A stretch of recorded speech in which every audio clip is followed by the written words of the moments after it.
शिक्षक भर्ती परीक्षा के पेपर लीक का हर जगह शोर है। मामला काफी गंभीर भी है क्योंकि यहां पर एक दो नहीं बल्कि दर्जनों के हिसाब से अभ्यर्थियों को नकल करवाई जा रही थी।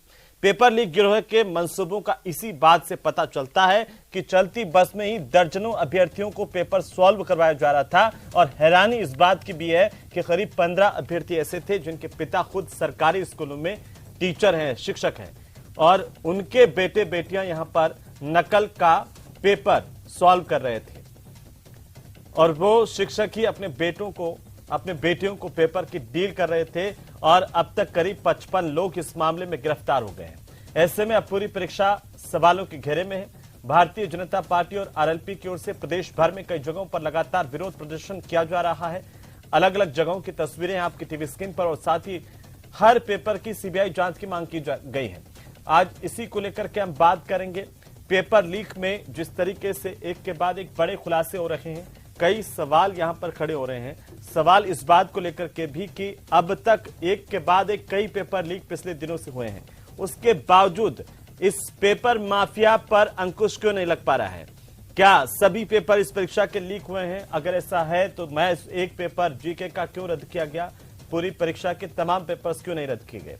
पेपर लीक करवाने वालों की ये कितनी बड़ी प्लानिंग है जो प्रशासन, पुलिस और साथ ही साथ आरपीएससी इस पर लगाम नहीं लगा पा रही? आरपीएससी की जिम्मेदारी आखिरकार कैसे तय होगी? जिम्मेदारों की ओर से अब तक क्या कुछ किया गया है? ये तमाम सवाल है। और इसी पर ज्यादा जानकारी के साथ हमारे सहयोगी अलग अलग जगहों से हमारे साथ जुड़ रहे हैं। जैसे कि हमने आपको जिक्र किया कि लगातार आरएलपी और भारतीय जनता पार्टी प्रदेश भर में अलग अलग जगहों पर प्रदर्शन कर रहे हैं। इसके साथ ही युवाओं का भी आक्रोश अलग अलग जगहों से देखने को मिल रहा है। हमारे दो सहयोगी हमारे साथ जुड़ चुके हैं। जालोर से श्याम विश्नोई है और साथ ही साथ कपिल शिमाली उदयपुर से हमारे साथ जुड़ चुके हैं। श्याम, सबसे पहले आपके पास अपडेट क्या है? क्योंकि सबसे ज्यादा जो गिरफ्तारियां अब तक इस पूरे मामले को लेकर के, और पिछली बार भी जब पेपर लीक हुआ था तो सबसे ज्यादा जालोर जिले और आसपास के इलाके से हुई थी।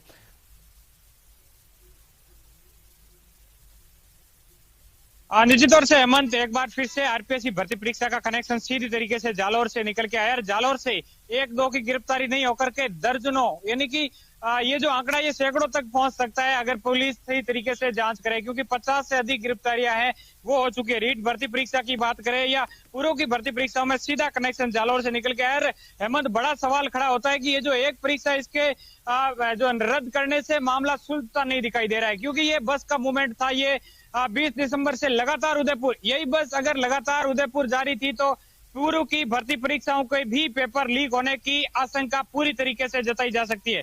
क्योंकि ये जो हेमंत, इस बस के मूवमेंट की बात करें जो ये 20 दिसंबर से चल रही थी, जिसके अंदर सेकंड ग्रेड ग्रुप ए का जीके व उर्दू का भी पेपर लीक होने की संभावना है। साथ ही साथ ग्रुप ए का जीके व सोशल साइंस का जो 21 दिसंबर को एग्जाम था वो भी पेपर लीक होने की पूरी तरीके से आशंका। इस बस का मूवमेंट इसी तरीके के जो है इशारा करता है, क्योंकि ये जो जीके का पेपर लीक हुआ है इसकी पुष्टि होने के बाद में इस पेपर को जो है रद्द कर दिया है। लेकिन पूर्व के जो एग्जाम चले थे उन एग्जामों के अंदर इस बस का मूवमेंट ये दर्शाता है। टोल प्लाजा से जो सीसीटीवी फुटेज है उससे ये कयास लगाए जा रहे हैं कि ये जो बस है लगातार जालौर से उदयपुर जा रही थी और इस बस के अंदर प्रत्येक दिन सैकड़ों अभ्यर्थी जा रहे थे। इस बात से कहीं दोहराया नहीं जा सकता कि ये जो लगातार जो बस का मूवमेंट था इस बात को इशारा करता है कि ये जो आंकड़ा है ये बिल्कुल। शाम बने रहिए आप हमारे साथ में। मैं फिर से आपका रुख करूंगा। हमारे साथ उदयपुर से सहयोगी लगातार बने हुए हैं और राजधानी जयपुर से लवली वधवा भी हमारे साथ जुड़ चुके हैं। तो कपिल, सबसे पहले आपका रुख करते हुए, उदयपुर में जो बस लगातार चक्कर काट रही थी और जिसके अंदर पेपर सॉल्व करवाया जा रहा था उसको लेकर के भी अब कई अहम खुलासे हो रहे हैं। और ये कहा जा रहा है कि उसके आगे कार उसको एस्कॉर्ट कर रही थी जिसमें पेपर माफिया वहां पर बैठा हुआ था। इसे लेकर क्या ज्यादा जानकारी इस वक्त आ रही है कपिल आपके पास?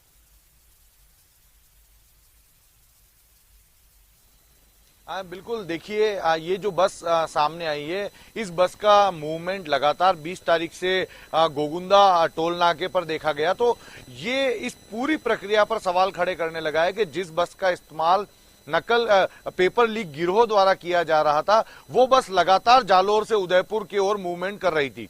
21 तारीख को भी पेपर था, उसके पहले 20 तारीख की रात को इस बस का मूवमेंट किया देखा गया, सीसीटीवी में कैप्चर हुआ है। 22 तारीख की रात को कैप्चर हुआ है, 23 तारीख की रात को कैप्चर हुआ है।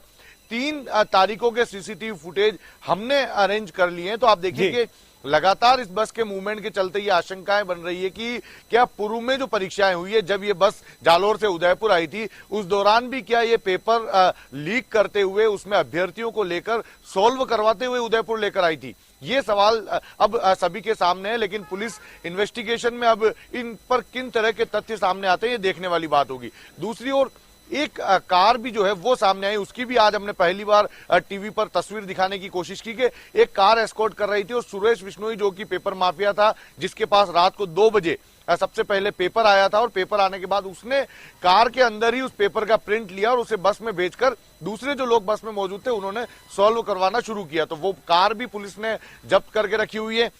इसके अलावा बड़ा मामला जो सामने आया है, ना सिर्फ ये जो पेपर लीक गिरोह है बस के अंदर सक्रिय था, बल्कि उदयपुर के एक होटल में भी इस गिरोह के सदस्य मौजूद थे और उस होटल के अंदर 6 अभ्यर्थियों को पेपर सॉल्व करवाया जा रहा था। 3 ऐसे लोग थे जो कि पेपर लीक गिरोह के थे। हिमांशी होटल की जानकारी जैसे ही सुरेश बिश्नोई को पकड़ा, पुलिस को मिली, पुलिस ने वहां पर दबिश दी तो वहां पर कुल 10 लोगों की गिरफ्तारी हुई, जिसमें 6 अभ्यर्थी थे, 3 पेपर लीक गिरोह के सदस्य थे और एक ऐसा व्यक्ति था जो कि डमी कैंडिडेट के रूप में आया था, जिसका नाम भागीरथ है। तो आप देखिए कि ये जो गिरोह है ये केवल और केवल पेपर को लीक करने का काम नहीं करता था, बल्कि कुछ अभ्यर्थियों को डमी कैंडिडेट उपलब्ध कराने का ही काम करता था। और जो बस में भी जो लोग पकड़ में आए उसमें भी डमी कैंडिडेट सामने आए, एक डमी कैंडिडेट होटल में सामने आया है। तो बहुत बड़ा नेक्सस चल रहा था लगातार। अब क्योंकि 55 लोग इस पूरे मसले में गिरफ्तार हुए हैं तो लगातार पूछताछ जो है वो पुलिस जो है इनसे कर रही है। 5 दिन के रिमांड पर सभी जो पुरुष अभ्यर्थी और आरोपी जो इसमें थे उन्हें 5 दिन के रिमांड पर जी लिया गया था, तो उनसे लगातार पूछताछ की जा रही है। और सुरेश ढाका और भूपी जो 2 नए नाम निकलकर सामने आए थे उनकी तलाश में फिलहाल पुलिस जुटी हुई है। जी बिल्कुल कपिल, बने रहिए आप हमारे साथ में। राजधानी जयपुर से लवली वधवा हमारे साथ हैं और एक बार लवली का रुख कर लेते हैं। लवली के पास अपडेट क्या है? लवली, अगर आप मुझे सुन पा रहे हैं तो अब जो खुलासे हो रहे हैं, जो तथ्य सामने आए हैं, वो कई बड़े सवाल खड़े कर रहे हैं पूरे के पूरे आरपीएससी के सिस्टम पर, पूरे के पूरे पुलिस के खुफिया तंत्र के सिस्टम पर कि आखिरकार जो पेपर माफिया है लवली, वो पेपर माफिया सबसे बड़े हो गए हैं और उनके तार हर जगह तक पहुंच रहे हैं। लवली, फोन कट गया सर। लवली का संपर्क टूट गया है और उनसे वापस से संपर्क करने की कोशिश करेंगे, लेकिन पहले एक बार हम जालोर लिए चलते हैं आपको लेकर के। शाम हमारे साथ लगातार बने हुए जालोर से, जहां पर सबसे ज्यादा गिरफ्तारियां अभी तक हुई है। लवली की मुस्कुराहट आप तब तक देखिए, लेकिन अब फिलहाल शाम, अगर आप मुझे सुन पा रहे हैं तो ये बताइए कि लगातार यहां पर गैंग सक्रिय है और इस गैंग्स की वजह से लगातार सवाल उठे लेकिन नियंत्रण नहीं हो पाया। एक बार फिर से कपिल का रुख कर लेते हैं। कपिल, एक के बाद एक खुलासे हैं, लेकिन क्या असली जो मास्टरमाइंड है, असली जो कड़ी है, जहां से पूरा का पूरा सिस्टम जो है अब वो बेनकाब हो सकता है, उस तक क्या पुलिस पहुंच सकती है? जो अब तक जो चीजें सामने आई उसके आधार पर।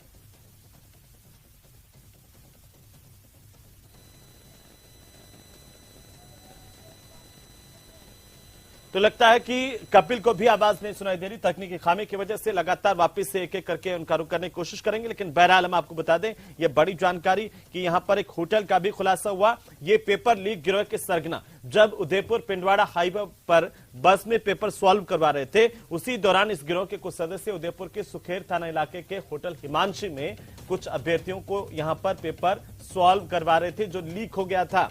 इस होटल से पुलिस ने 10 लोगों को गिरफ्तार किया, 6 अभ्यर्थी, एक डमी कैंडिडेट, 3 पेपर लीक गिरोह के सदस्य शामिल हैं। और ये सवाल ये उठाता है कि आरपीएससी का जो पूरा का पूरा सिस्टम है परीक्षा का, वो ध्वस्त हो गया है। हमारे साथ लवली हैं, एक बार फिर से राजधानी जयपुर का रुख कर लेते हैं। लवली, आप सुन पा रहे हैं? अब क्या अपडेट है आपके पास इस वक्त इस पेपर लीक के मामले को लेकर के? क्योंकि जिस तरीके से एक के बाद एक लवली जानकारी सामने आई है, क्या उससे ये जाहिर होता है कि आरपीएससी का सिस्टम ध्वस्त हो गया? क्या उससे जाहिर होता है कि पुलिस का खुफिया तंत्र और पुलिस का सिस्टम ध्वस्त है इन माफियाओं के आगे?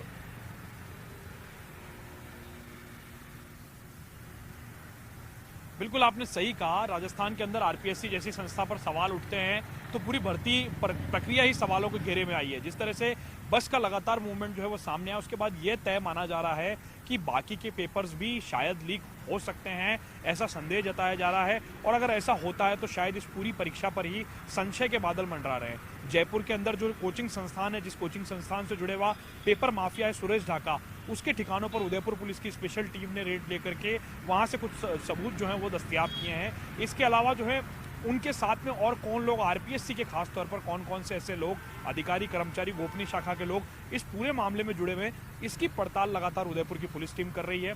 सर्विलांस पर अलग अलग इन लोगों के फोन्स को, कॉल्स को खंगाला जा रहा है, इनके रिकॉर्ड्स को टटोला जा रहा है। बड़ी और महत्वपूर्ण बात यह है कि इस पूरे के पूरे पेपर लीक माफिया ने एक आधुनिक तरीका दस्तयाब किया जीपीएस लगी हुई बस के माध्यम से। इसके बाद में इस बात पर सवाल खड़ा हो रहा है कि इस पूरी टेक्नोलॉजी को बताने वाला सिस्टम का ही कोई आदमी था जिसने उन्हें सिस्टम का लीक पोल बताया और उसके आधार पर उन्होंने किसी भी तरीके से इस पेपर को लीक करने की ठानी। जयपुर से लेकर के जालोर तक ये तार जुड़े और उदयपुर में जाकर के पुलिस के ये लोग हत्थे चढ़े। लेकिन सबसे बड़ी बात ये 5 लाख से ज्यादा अभ्यर्थी इस पेपर के दिन परीक्षा में बैठने जा रहे थे, 3,72,000 से ज्यादा। वो एक बार फिर से जनवरी में ये परीक्षा होगी तब उसमें शामिल होंगे। लेकिन दूसरी बात यह है कि सरकार की सख्ती के बावजूद सरकार ने जो फ्री हैंड दिया आरपीएससी को, वो आरपीएससी ने उस फ्री हैंड का दुरुपयोग किया। चाहे मछली एक हो या दो हो, लेकिन इस मछली ने पूरे आरपीएससी के तालाब को ही, पूरी पेपर का जो सिस्टम बना हुआ उसको गंदा कर दिया है। और अब सवाल उठने लगा है कि क्या राजस्थान के अंदर पेपर माफिया के हौसले इसी तरह बुलंद रहेंगे? क्या नकल का कानून केवल अकल दिखाने के लिए, केवल वाहवाही बटोरने के लिए आया था, या इस नकल के कानून के तहत कार्रवाई भी होगी? मुख्यमंत्री ने स्पष्ट किया, आरपीएससी के चेयरमैन से बात की है, फुल कमीशन ने इन सभी कैंडिडेट को डिबार भी कर दिया है। लेकिन महत्वपूर्ण बात यह है कि इस मसले के बाद नतीजे कहीं ऐसा ना हो कि रीट भर के जो एग्जाम हुआ था उसकी तरह नतीजे ढाक के 3 पात हो। क्योंकि रीट में भी जिस तरह से जो लोग अरेस्ट हुए थे वो एक बार फिर से बाहर खुले में घूमते हुए नजर आ रहे हैं। बेरोजगार नेताओं ने कहा कि हम जेल गए तो हमें पेपर माफिया ने ऑफर दिया पैसे का कि तुम हमारे खिलाफ आवाज उठाना बंद कर दो। तो ये सिस्टम पर एक बहुत बड़ा सवाल है कि जो लोग सिस्टम के अंदर काम कर रहे हैं, चाहे वो मैं आऊंगा वापस लवली आपके पास में, क्योंकि हर बार एक कोचिंग सेंटर का नाम जरूर आता है। कोचिंग सेंटर का माफिया क्या सीधे तौर पर पेपर लीक से जुड़ा हुआ है? और इस माफिया पर आखिरकार राजधानी से लगाकर के तमाम जगहों पर कार्रवाई क्यों नहीं होती? ये भी अपने आप में एक बहुत महत्वपूर्ण सवाल है। लवली में इस पर आऊंगा। कपिल शेमाली के पास चलते हैं। कपिल, क्या जो पहले कहा जा रहा था कि बस में ही एक पेपर सॉल्व हो रहा था, और अब जैसे खुलासे हो रहे हैं कि देखिए कार में भी पेपर चल रहा था, होटल में भी पेपर सॉल्व करवाया जा रहा था, और ऐसी कितनी ही जगह होंगी जिनका अभी पता नहीं चल पा रहा होगा जहां पर पेपर सॉल्व हो रहा होगा। तो क्या ये सिर्फ एक पेपर का मसला नहीं है, ये आरपीएससी की हर भर्ती परीक्षा का मसला है, आरपीएससी के पूरे सिस्टम पर सवाल है? जी बिल्कुल, देखिए पूरे सिस्टम पर सवाल है, क्योंकि सिर्फ अगर हम इस भर्ती परीक्षा की बात करें तो आप देखिए कि कितने बड़े लेवल पर पेपर को लीक किया गया था। और आप सबसे महत्वपूर्ण देखिए कि धड़ल्ले से उस हाईवे पर, जो कि व्यस्ततम हाईवे है, पिंडवाड़ा से उदयपुर आने वाला हाईवे, उस हाईवे पर चलती बस के अंदर पेपर सॉल्व करवाया जा रहा था। यही नहीं, गिरोह के सदस्य सिर्फ बस के अंदर मौजूद नहीं थे, अलग अलग जगह पर बिखरे हुए थे। कुछ सदस्य होटल के अंदर थे। अब जब पूछताछ की जाएगी तो पता चलेगा कि गिरोह के सदस्य और कहां पर मौजूद थे। लेकिन इस बात से कतई इंकार नहीं किया जा सकता कि बहुत बड़े हाथ इस पेपर लीक गिरोह के सरगना के रूप में शामिल हैं, क्योंकि पेपर को गोपनीय जगह से निकालना, सुरेश बिश्नोई जैसे छुटपैये, जिन्हें हम मास्टरमाइंड के रूप में भले ही फिलहाल बोल रहे हो, लेकिन वो बहुत नीचे की कड़ी है। वो सिर्फ पेपर आने के बाद में अभ्यर्थियों को सॉल्व करवाना और अभ्यर्थियों से कांटेक्ट करके पैसा वसूलने का काम कर रहे हैं। लेकिन गोपनीय जगह से जो पेपर बाहर निकल रहे हैं उन लोगों तक अभी तक पुलिस के हाथ नहीं पहुंचे। लेकिन ये जानकारी जरूर मिली है कि सुरेश ढाका और भूपी ये महत्वपूर्ण कड़ी है। और इन दोनों के बारे में जब पुलिस को पूरी तरह से जानकारियां मिल जाएगी, इन दोनों से जब पुलिस पूछताछ कर लेगी, तो ये संभावना बनती है कि उस मुख्य कड़ी तक पुलिस पहुंच सके जिसने इस पेपर को गोपनीय जगह से लीक किया है और उसके बाद में सुरेश ढाका और भूपी तक पहुंचाया। और इन दोनों के द्वारा सुरेश बिश्नोई ने ये पेपर जो है अभ्यर्थियों तक पहुंचाया।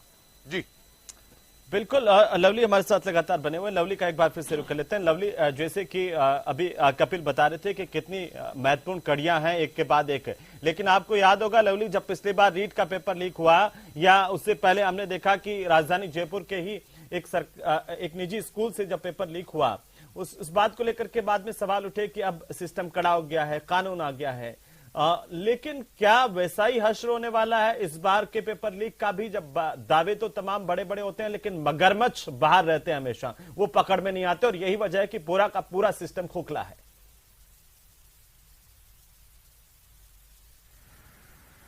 देखिए, आपने बिल्कुल सही कहा, ये सिस्टम वाकई खोखला है, इसे बहुत सुधारने की जरूरत है।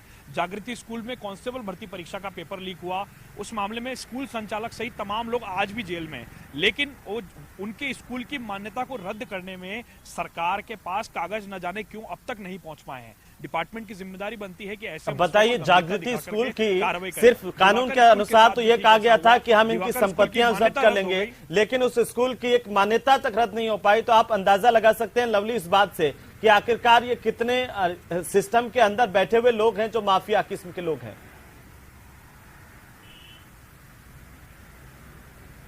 देखिए, आपने बिल्कुल सही कहा, ये लोगों ने सिस्टम के अंदर अपनी जड़ें बना ली है। मुख्यमंत्री इस बात को कह चुके हैं कि जुडिशरी का पेपर हो चाहे आर्मी का पेपर हो, सभी जगह लीकेज है। लेकिन राजस्थान का जो पेपर माफिया का लीकेज है वो इतना गहरा हो चुका है कि राजस्थान के अंदर आप ये देखिए कि 10 परीक्षाएं, मोटे तौर पर 10 परीक्षाएं, और इन 10 परीक्षाओं की भर्तियों को लाने के लिए युवा बेरोजगार ने सालों साल संघर्ष किया, एक लंबी जंग लड़ी। उसके बाद ये भर्तियां आती है, उसकी वो तैयारी करते हैं, गाड़ी कमाई का पैसा लगाते हैं, पिताजी उनके जमीन गिरवी रखते हैं, कई उधार पैसा लिया जाता है, कई तरह के किस्से होते हैं। लेकिन उसके बाद जब ये नतीजा ये होता है तो सिस्टम पर सवाल उठना लाजमी है। बड़ी बात यह कि जिम्मेदारों ने जब फ्री हैंड दिया है आरपीएससी को कार्रवाई के लिए कहा है, तो यहां पर इतनी बुरी स्थिति होती है ग्राउंड पर, जमीनी स्तर पर, जिसके बाद में पेपर माफिया इतना हावी हो चुका है, सिस्टम इतना बुरी तरह से खराब हो चुका है कि इस सिस्टम को ठीक करने के लिए एक बड़ा चैलेंज जो है वो इस वक्त सरकार के सामने है। दूसरा बड़ा चैलेंज ये है कि आने वाले समय में राजस्थान के अंदर चुनाव होने वाले हैं। जो बड़ा वोट बैंक है 18 से 44 साल का वोट बैंक है,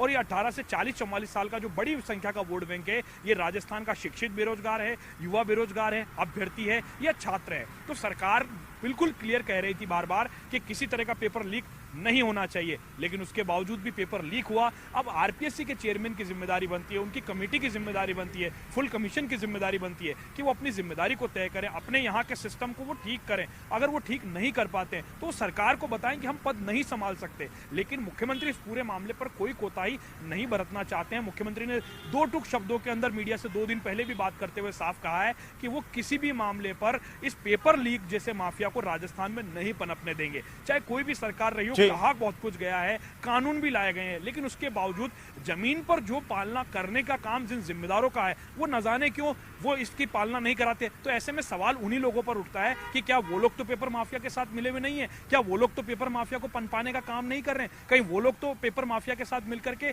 जो भविष्य है बच्चों का, होनहारों का, भविष्य का, उनके सपनों के साथ कातिलाना हमला का वही लोग तो नहीं कर रहे हैं? तो ऐसे में जिम्मेदारी सबकी बनती है कि वो आगे बढ़कर के इस तरह के सिस्टम को लीकेज को रोकें, और ये सिस्टम का लीकेज जब तक नहीं रुकेगा तब तक ऐसे ही यूं ही बेरोजगारों के सपनों के साथ खिलवाड़ होगा। और वो दिन दूर नहीं होगा जब बेरोजगार अपनी मांगों को लेकर के, अपने हक को लेकर के कानून की कोर्ट की शरण में बार बार जा रहा है। जी बिल्कुल, और ये हर एक बेरोजगार के साथ नाइंसाफी है जो साल भर, 2 साल से 3 साल से अपनी तैयारी करता है, मेहनत करता है, और जब पेपर देने जाता है तब पता चलता है कि वो पेपर लीक हो गया, और नहीं लीक हुआ तो ऐसे लोग सिलेक्ट हो गए जिन्होंने मेहनत ही नहीं की थी। कपिल, जैसे देखिए एक बड़ी जानकारी जो सामने आई है वो ये कि जितने लोग गिरफ्तार किए गए हैं, कैंडिडेट जो गिरफ्तार किए गए हैं, अभ्यर्थी, उनमें से ज्यादातर के माता पिता सरकारी सेवाओं में हैं, या फिर यूं कहें कि ज्यादातर के शिक्षक हैं। तो क्या ऐसे लोग, ये तो सवाल इस बात को लेकर के हैं कि वही लोग अपने बेटे बेटियों को नकल का पेपर ला करके दे सकते हैं जो खुद इस तरह की परीक्षा से पास हुए हैं? उन लोगों पर भी कोई कार्रवाई होगी? और खासतौर पर जिस होटल का नाम उदयपुर से सामने आ रहा है, होटल हिमांशी, जिसका जिक्र आपने किया, क्या उस पर कोई कड़ी कार्रवाई की गई है? उस किसका होटल है, कौन इसका मालिक है, क्या उसकी गिरफ्तारी हुई है?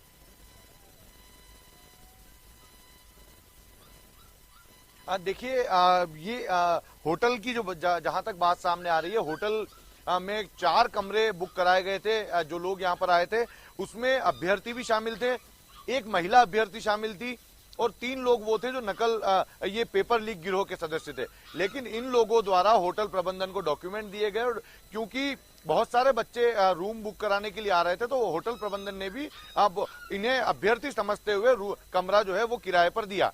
जैसे ही जानकारी मिली पुलिस को, पुलिस पहुंची, उसके बाद में होटल प्रबंधन ने पुलिस की मदद की थी। सारे डॉक्यूमेंट्स पुलिस को मुहैया कराए। होटल में लगे सीसीटीवी कैमरे का जो डीवीआर था वो पूरा का पूरा डीवीआर पुलिस को दे दिया ताकि जांच में पुलिस को पूरी तरह से सहयोग मिल सके। तो फिलहाल पुलिस ने होटल प्रबंधन की किसी तरह की गलती नहीं मानी है, लेकिन जिस बस में ये चलकर आ रहे थे उस बस का मालिक और बस का ड्राइवर, क्योंकि उस बस के अंदर पेपर सॉल्व करते हुए आ रहे थे, इसकी जानकारी बस के ड्राइवर और बस के मालिक को थी। उनसे बस तकरीबन 1 लाख रुपए में किराए पर ली थी, तो उन्हें जरूर गिरफ्तार किया गया। बिल्कुल, इसे लेकर के अभी और जांच होनी बाकी है कपिल, और जब जैसे से जांच आगे बढ़ेगी उम्मीद की जानी चाहिए कि कई अहम खुलासे होंगे। बहुत शुक्रिया हमारे साथ जुड़ने के लिए। लवली, आप भी जुड़े हमारे साथ। लवली, आपका भी बहुत शुक्रिया तमाम जानकारी के लिए। लगातार नजर बनाए रखिए, अपडेट हम आपसे लेते रहेंगे। बहरहाल उदयपुर पुलिस की ओर से वरिष्ठ अध्यापक भर्ती परीक्षा में पेपर लीक गिरोह का खुलासा किया गया और एक बस में पेपर सॉल्व करवाया जा रहा था, लेकिन उस बस को एक कार एस्कॉर्ट कर रही थी। कार के अंदर मास्टरमाइंड सुरेश बिश्नोई बैठा हुआ था। कार की पहली तस्वीर न्यूज 18 राजस्थान आपको दिखाना चाह रहा है और आपको बता दें कि जानकारी के मुताबिक इस कार पर लगी गुजरात नंबर की नंबर प्लेट फर्जी बताई जा रही है। वो कार है जो सबसे पहले हम आपको दिखा रहे हैं। यही कार एस्कॉर्ट कर रही थी उस बस को जिसमें कई लोग पेपर सॉल्व कर रहे थे और इस कार में बैठा हुआ था mastermind Suresh Bishnoi. Suresh Bishnoi paper leak मामले का मास्टरमाइंड। इसके साथ साथ 2-3 नाम और आ रहे हैं। सुरेश ढाका का नाम आ रहा है और भूपी का नाम आ रहा है। पुलिस की तफ्तीश लगातार आगे बढ़ रही है, लेकिन यह तस्वीर सबसे पहले सबसे तेज न्यूज 18 राजस्थान पर आप देख रहे हैं। यही वो कार है जो एस्कॉर्ट कर रही थी उस बस को। परीक्षा जीके का पेपर जो लीक हुआ वो एक बस में सॉल्व करवाया जा रहा था, लेकिन आपको बता दें कि उस बस को एक कार भी एस्कॉर्ट कर रही थी। उसी कार के अंदर इस गिरोह का स्थानीय स्तर पर जो मास्टरमाइंड सामने आया है वो सुरेश बिश्नोई था और सुरेश बिश्नोई जिस कार में बैठा हुआ था वो यही कार है। आप देखिए क्रेटा कार, इसकी पहली तस्वीरें हम न्यूज 18 पर दिखा रहे हैं। ये क्रेटा कार जिसका गुजरात पासिंग नंबर है GJ08CC2902 नंबर की ये जो कार है, ये कार जो है वो उस राजस्थान लोक सेवा परिवहन की बस को एस्कॉर्ट कर रही थी, जिस बस के अंदर तकरीबन 45 अभ्यर्थी जो है वो शामिल थे और गिरोह के कुछ सदस्य भी शामिल थे।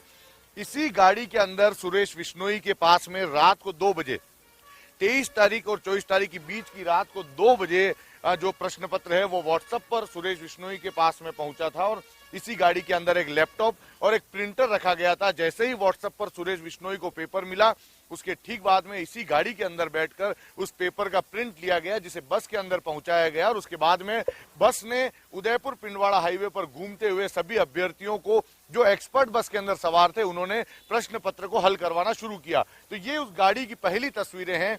ये अब तक बस के बारे में सारी जानकारियां मिल रही थी, लेकिन ये उस गाड़ी की पहली तस्वीर है जिसमें सुरेश बिश्नोई मौजूद था। सुरेश बिश्नोई मास्टरमाइंड के रूप में सामने आ रहा है और उसी ने अभ्यर्थियों तक पेपर पहुंचाया था और रात को 2 बजे सुरेश बिश्नोई के मोबाइल पर ही व्हाट्सएप पर जो लीक हुआ प्रश्न पत्र था वो आया था। कपिल श्रीमाली, न्यूज 18 उदयपुर। तो वहीं भीलवाड़ा शहर के 29 परीक्षा केंद्रों पर आरपीएससी शिक्षक भर्ती परीक्षा का आयोजन किया गया। 27 दिसंबर तक आयोजित होने वाली इस परीक्षा में अब अभ्यर्थी डर के माहौल में परीक्षा देने के लिए पहुंच रहे हैं।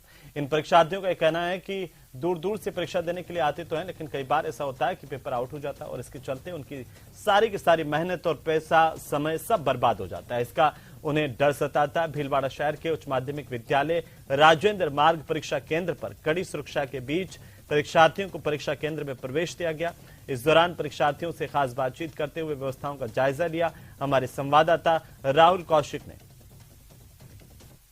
बहुत अच्छी की है शुरू से, और उस दिन आए थे तो वो भी घबराहट में हम वापस गए थे घर पे। तो हम चाहते हैं कि इस बार परीक्षा बढ़िया हो। मेंटली 4 साल से तैयारी चल रही है और बस यही भगवान से भी यही प्रार्थना है और इच्छा है कि पेपर वापस दोबारा आउट नहीं हो। हम 3 चरणों में तलाशी कर रहे हैं। मेन गेट से भी तलाशी हो रही है, इस गेट से भी तलाशी हो रही है और कमरे में जाने पर वीक्षकों द्वारा और गहन जांच पड़ताल करने के बाद ही प्रवेश दिया जा रहा है। तो लगातार प्रदेश में पेपर लीक हो रहे हैं और इसे लेकर के कई बड़े सवाल खड़े हो रहे हैं। अभ्यर्थियों की ये मांग है कि इस पेपर लीक की लगातार सिलसिलेवार घटनाओं पर अंकुश लगना चाहिए और पेपर माफिया को भी बेनकाब करना चाहिए। नमस्कार।